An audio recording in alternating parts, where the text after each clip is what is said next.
మీ సీనియర్ల ప్రస్తావన మీరు మీ మాటల్లో ఇప్పుడు ధ్వనించింది. లతా మంగేష్కర్ గారు, జేసుదాస్ గారు. పర్టికులర్గా నేను అడగాలనుకుంటుంది, జేసుదాస్ గారి ప్రయాణం మీ ప్రయాణం దాదాపు ఒకే కాలంలో జరిగింది. కొద్దిగా వారు మీకంటే 4 సంవత్సరాలు 5 సంవత్సరాలు సీనియర్ ఆయన. మీరు వారికి గురుస్థాయిని ఇస్తారు ఏ రోజైనా. నేను అడిగేది ఏంటంటే, మీ ప్రయాణంలో మీరు వారిని అంతగా వారిని దాదాపు నెత్తిన పెట్టుకునేంత గౌరవం మీకు ఉంది.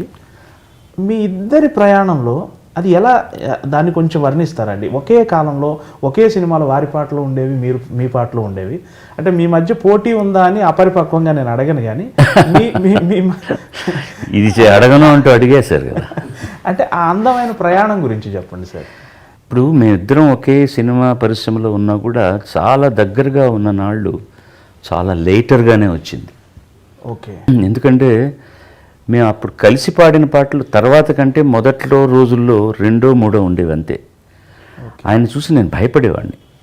ఓకే. మేధావి, పెద్దవారు, ఆల్రెడీ ఆయన ఒక దేవుడిలాగా ముఖ్యంగా మలయాళం రాష్ట్రాల్లో కీర్తింపబడుతున్న వ్యక్తి. అర్భకుణ్ణి నేను ఆయనతో కలిసి పాడుతున్నాను, ఎలా పాడగలను ఏంటి అనే దృష్టి ఉండేది కాబట్టి నేనే దూరంగా ఉండేవాడిని. ఆయన కూడా కొంచెం రిజర్వ్డ్గా ఉంటారు మనిషి. అప్పుడు మీ పట్ల అదే వాత్సల్యం కదా వారు. అప్పుడు మనసులో ఏముందో అనేది బయట చెప్పుకునేంత అవకాశం ఇద్దరం బిజీగా ఉండేవాళ్ళం. పాట అయితే మరో చోటుకి వెళ్ళిపోవాలని దృష్టితో నేను దూరంగా మర్యాదగా ఉంటాం. ఆయన బాగున్నారా, ఎలా ఉన్నారు అని అంతవరకే ఉండేది. ఆ పాట పాడడం, వెళ్ళిపోవడం జరిగేది. ఒక 20 సంవత్సరాల నుంచి మాత్రం బాగా దగ్గరయ్యే అవకాశాలు వచ్చాయి. ఎందుకంటే ఇద్దరం కలిసి కార్యక్రమాలు ఎక్కువ చేయడం మొదలెట్టాం. మేమిద్దరం ఒక వేదిక మీద పాడాలని కోరుకునే వాళ్లకు ఇద్దరికి ఏం అభ్యంతరం లేదు కాబట్టి మొదలెట్టేసాం. దీనికి కారణం ఏంటంటే ఇద్దరు చాలా లబ్ధ ప్రతిష్ఠులు ఒక వేదిక మీదకి రావడానికి బాగా ఆలోచిస్తారు. ఎందుకంటే ఇద్దరు ఏదో విధంగా చాలా పాపులర్, అమ్మో ఆయనకి ఇంతమంది ఫ్యాన్స్ ఉంటారు అని నేను అనుకోవడం, లేకపోతే ఆయన వీడికి ఇంతమంది ఫ్యాన్స్ ఉంటారు కదా, మనం పాడుతున్నప్పుడు కొంతమంది చప్పట్లు కొట్టి వాడు పాడుతున్నప్పుడు ఎక్కువ కొడతారా, లేకపోతే నేను అనుకోవచ్చు ఆయనకి ఎక్కువ చప్పట్లు కొడతారేమో, మనకు తక్కువగా కొడతారేమో, ఇది ఇబ్బందికరంగా ఉంటుందేమో, లేదా నాకు ఎక్కువ చప్పట్లు కొడితే ఆయన ఏమన్నా ఇబ్బంది ఫీల్ అవుతాడని నేను అనుకోవడం, అలాగే ఆయన అనుకోవడం కూడా సంభవించేటటువంటి పరిస్థితులు ఉండొచ్చు. కానీ ఇద్దరం మాకు ఏం తెలుసో అన్నది బాగా తెలిసిన వాళ్ళం కాబట్టి ఎవ్వరికి అసలు ఆ కాంప్లెక్స్ లేదు. ఆ కాంప్లెక్స్ ఉన్నప్పుడే ఇద్దరు సమాంతరంగా ప్రయాణం చేస్తున్నటువంటి కళాకారులు ఒకచోట చేయడానికి ఇబ్బంది అవుతుంది. ఈగోస్ అంటాం దాన్ని. అవి ఏమీ లేవు మా దగ్గర, ముఖ్యంగా నా దగ్గర అసలు లేదు. ఆయనలో 100వ వంతు కూడా ఆయనకున్న గ్రామర్ నాకు తెలియదని తెలుసు. నేను బాగా పాడతాను, అప్పుడు ఆయనకంటే నేను తక్కువ చేసుకుని చెప్పడం కాదు. ఇప్పుడు ఇద్దరం, ఆయన గాత్రం ఆయనది, నా గాత్రం ఆయనది, నా పరిపక్వత నాది, ఆయన పరిపక్వత ఆయనది. ఆయనకున్న ఎక్స్ట్రా క్వాలిఫికేషన్ ఏంటంటే ఆయనకు సంప్రదాయ సంగీతం మీద మంచి పట్టు ఉంది. వేదిక మీద ఆ కచేరీలు కూడా అద్భుతంగా చేయగలరు. నేను చేయలేను, నాకు తెలుసు, గొడవే లేదు నాకు. నేను సినిమా పాటలు ఆయన పాడినంత బాగా పాడడానికి నేను ప్రయత్నిస్తాను, నాలాగా పాడడానికి ఆయన ప్రయత్నిస్తాడు. అక్కడ నేను పాడుతున్నప్పుడల్లా ఆయనలాగా పాడాలని నేను ఆలోచించను, నేను ఆయన పాడుతున్నప్పుడు వాళ్ళలా పాడాలని ఆలోచించాం. పాట బాగా పాడాలని ఆలోచిస్తాం. మాకు వచ్చే పాటలు మాకు ఇచ్చేవాళ్ళు కూడా ఈ పాట యేసుదాస్ గారు పాడితే బాగుంటుంది, ఇది బాలు పాడితే బాగుంటుంది అని రావడం వల్ల ఆనందంగా పంచుకున్నాం, ఆనందంగా పాడేశాం. తర్వాత ఒక సంఘటన ముఖ్యంగా జరిగింది ఏంటంటే, మేము ప్యారిస్లో ఒక కచేరీ చేస్తున్నాం. ఎప్పుడు మా వదిన గారు ఆయన శ్రీమతి ఆయనతో ట్రావెల్ చేసేవారు. ఆ ఒక్క కార్యక్రమానికి రాలేదు. నేను నా భార్య వెళ్ళాం. ఒకే హోటల్లో పక్క రూములు. ముఖ్యంగా నేను వెజిటేరియన్ కావడం వల్ల, శాకాహారిని కావడం వల్ల బయట ఊర్లోకి వెళ్ళినప్పుడు భోజనం ఇబ్బంది అవుతుందని ఓ చిన్న కుక్కరు, మా ఇళ్లలో ఉన్న పచ్చళ్ళు పుళ్ళు అవి ఇవిను, బియ్యం ఎక్కడన్నా దొరుకుతుంది, కూరగాయలు ఎక్కడన్నా దొరుకుతాయి. పొద్దున ఎక్కడో మార్కెట్లో కొనుక్కోవడం, హోటల్లో ఆ కుక్కర్ పెట్టుకొని చేసుకొని పెరుగు దొరుకుతుంది, హోటల్ మీద డిపెండ్ కాకుండా తినడం. Very good. ఆయన నాన్ వెజిటేరియన్ తింటారు ఆయన. సో ఆయన 8 గంటల కార్యక్రమం, 7ంటికి హోటల్ నుంచి వెళ్తూ ఆ కార్యనిర్వాహకులకు ఆయనకి ఏం కావాలో చెప్పి నా రూమ్లో ఉంచండి, ఆ టైంకి హోటల్లో దొరుకుతుందో లేదో అని చెప్పవలసినని చెప్పారు. మాకు ఆ ఇబ్బంది లేదు కాబట్టి మాకేం అక్కర్లేదే చేసుకుందాం అన్నాం. 11:30కు కార్యక్రమం అయిన తర్వాత వచ్చాం. మంచి చలికాలం.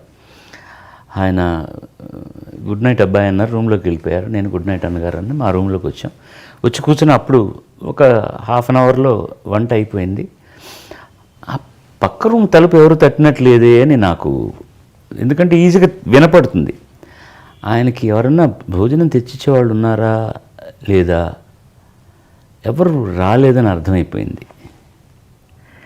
ఆయనకు ఫోన్ చేసి డిస్టర్బ్ చేయడం ఎందుకని, నేను ఆ కార్యక్రమం నిర్వాహకుడి నంబర్ నా దగ్గర ఉంది కాబట్టి ఆయన్ను అడిగితే, మేము చెప్పామండి ఎవరికోను అని నీళ్లు నవ్వులుతున్నాడు. నాకు అర్థమైపోయింది, మర్చిపోయారు వీళ్ళు, అక్కడ భోజనం పెట్టలేదు అని. నేను మా ఆవిడ కలిపి ఒక 4 ముద్దలు ఈ పొడివి అవి ఇవి కలిపి ఒక ప్లేట్లో నేను రూమ్ సర్వీస్ అని తలుపు తట్టాను. ఆయన ఆల్రెడీ నిద్రపోతున్నారు. తలుపు తీశాడు. ఎన్నప్పా ఎందుకు ఈ టైంలో వచ్చి తలుపు తడుతున్నావు, రూమ్ సర్వీస్ అంటున్నావు ఏంటి అన్నాడు. లేదు అన్నగారు, మీ తలుపు ఎవరు తట్టినట్లేదు, మీకు భోజనం వచ్చిందో లేదో, మర్చిపోయినట్టున్నారు, ఏం చేస్తాం, మంచినీళ్ళు అయి పడుకున్నాను అన్నాడు. మీకు నచ్చుతుందో లేదో ఏదో ఇక్కడ చేసుకున్నాం అంటే, ఆయన అది తింటూ కళ్ళ నిండా జలజల కళ్ళనీళ్ళు కారాయి. జీవితంలో ఆకలంటే బాగా తెలిసిన వాడిని, చాలా కష్టపడి వచ్చాను, ఎన్నో దేవాలయాలు తిరిగాను, అందరూ దేవుళ్ళ మీద పాడాను, ఇంత చక్కటి ప్రసాదం నాకు జీవితంలో ఎప్పుడూ దొరకలేదు నాయన అన్నారు.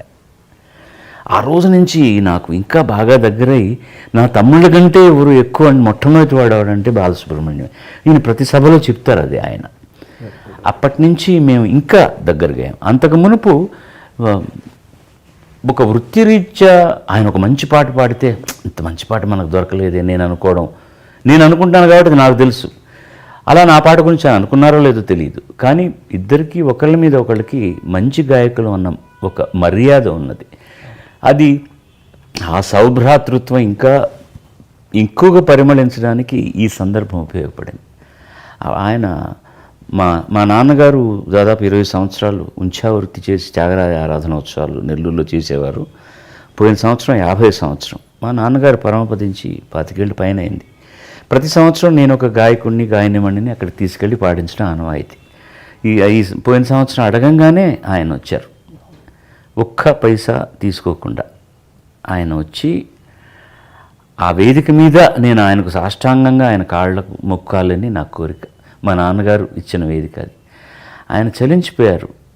నా మీద గౌరవం ఉందని తెలుసు, ఇంతమంది నువ్వు పెద్దవాడి రా, ఎందుకు నాకు కాళ్ళకు దండం పెడతా, నేను పెద్దవాడిని, మీరు నాకంటే పెద్దవాళ్ళు కాబట్టి మీ కాళ్ళకు దండం పెట్టడం తప్పులేదు అని ఆయనకు ఒక జ్ఞాపిక ఇచ్చాం. మా నాన్నగారు మొట్టమొదట ప్రారంభించినప్పుడు ఆ వేదిక మీద మొట్టమొదటి పాడినవారు చెంబై వైద్యనాథ భాగవతార్ యేసుదాస్ గారి గురువు గారు.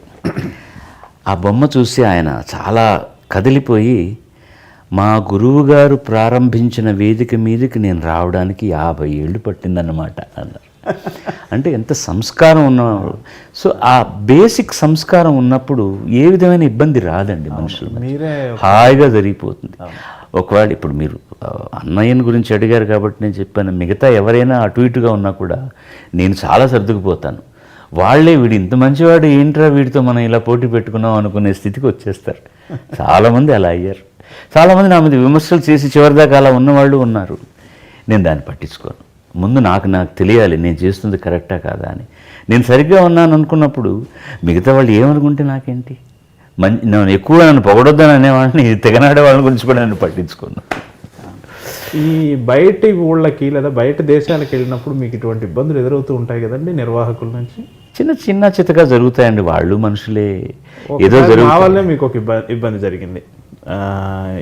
వీలుంటే ఈ ఇంటర్వ్యూ సందర్భంగా నేను క్షమాపణ కూడా చెప్పుకోవాలనుకుంటున్నాను. ఒకసారి మైసూర్లో మనం షూట్ చేస్తున్నప్పుడు ఆ రోజు భోజనం రాలేదు. మనం ఎక్కడ రామనగర జిల్లాలో మేల్కోటలో షూట్ చేస్తున్నాం. బహుశా అదే మన మొట్టమొదటి షూట్. అయితే ఆ రోజు భోజనం రాలేదు, ఏదో బండి ఆగిపోయింది మైసూర్లో. ఆగిపోతే నేను మీ దగ్గరకు వచ్చి చాలా భయంగా చెప్పాను, సార్ భోజనం కొంచెం లేట్ అవుతుందేమోనండి. ఏం పర్వాలేదండి, 2 అరటిపళ్ళు ఉన్నా చాలు అన్నారు మీరు. అది నిజంగా అది మీ సంస్కారానికి సంస్కారం కాదండి. ఇప్పుడు సమస్య వచ్చినప్పుడు ఆ సమస్య కావాలనేది వచ్చిందా లేకపోతే అనుకోకుండా జరిగిందా అన్నప్పుడు దాన్ని అనుసరించి మనం పోవాలి. కానీ ఏం సాధిస్తాను అప్పుడు మీ మీద కోప్పడి నేను అంటే భోజనం ముందు తెప్పించాలని తెలీదా, అది జాగ్రత్తగా చూసుకోవాల్సిన డిపార్ట్మెంట్ లేదా, లేనిపోని గొడవ రప్చర్ అయ్యి ఆ తర్వాత వర్క్ సక్రమంగా జరగదండి. మీ మీద నా కోపమే పనిచేస్తూ ఉంటుంది, మీరు నన్ను నిర్లక్ష్యం చేశారన్న భావనే నాలో ఉంటుంది. అందంగా జరగాల్సిన ఒక క్రియేటివ్ ఆర్ట్ చండాలం అయిపోతుంది. ఆ రోజు మేల్కోట దేవాలయ ప్రసాదం మనందరికీ భోజనంగా వచ్చింది, కాసింత పులిహోర కొద్దిగా పాయసం. అంతకంటే మీరు ఏం భోజనం అరేంజ్ చేసినా నాకు తృప్తిగా ఉండేదా చెప్పండి. అందుకనే జీవితమే అడ్జస్ట్మెంట్ అండి. ఒకరినొకరు అనుసరించకపోతే భార్యాభర్తల మధ్య కానీ, అన్నదమ్ముల మధ్య కానీ, తల్లిదండ్రుల మధ్య కానీ ఏమీ జరగదు. జీవితం అంతా కూడా మనకు చక్కగా సిమెంట్ రోడ్ వేసేసి బిఎండబ్ల్యూనో మెర్సిడీస్లోనో వెళ్ళాలంటే కుదరదు. అడపదడప ఆ బండి కూడా ఆగిపోతుంటుంది, మనమే నెట్టాల్సి వస్తుంది, మనమే ఇంకోటి సాయం చేయాల్సి వస్తుంది. అలా తీసుకుంటే ఏది ఇబ్బంది లేదండి, హాయిగా జరిగిపోతుంది. ఇటువంటి మంచి అభిప్రాయాలు మీ నుంచి వస్తాయి అని నాకు తెలిసే నేను ముందు నా జీవితమే నా సందేశం అనగలిగే అర్హత ఉన్న వ్యక్తిని కలుస్తున్నాం అన్నాను. ఓకే, ఇది 10 మంది కనుక ఇది నన్ను నమ్మి, అది ముఖ్యం. ఇప్పుడు కెమెరాలు ఉన్నప్పుడు రకరకాలుగా చాలామంది మాట్లాడతారు, అది ఏది హృదయాంతరాలలోంచి వస్తుంది, ఏది ఇక్కడి నుంచి వస్తుంది, 10 మందిని మభ్యపెట్టడానికి ఏం చెప్తున్నారు అని విచక్షణ వివేచన ఉన్నవాళ్ళు చాలామంది జనం ఉన్నారు. సో అందులో కొద్ది మందికైనా నా మీద నమ్మకం కలిగి, అరే నిజం కదా, జీవితం చాలా చాలా చిన్నది జీవితం, దీన్ని అందంగా అనుభవించాలి కానీ దాన్ని ఎందుకు కరకుముళ్ళు దారిలో పడేసుకుంటాం మనం అనుకునే వాళ్ళు ఉంటే మీరన్న సందేశానికి నేను తల ఒగ్గుతాను సార్, ఒప్పుకుంటాను. కిషోర్ గారితో నేను మనసు ఇప్పిన ఈ ప్రోగ్రామ్ చూడండి, బాగుంది. ఐ డ్రీమ్స్ ప్రోగ్రామ్స్ మంచి ఫ్యాన్ ఫాలోయింగ్ వచ్చినారు కిషోర్, చూడమనండి అందరినీ.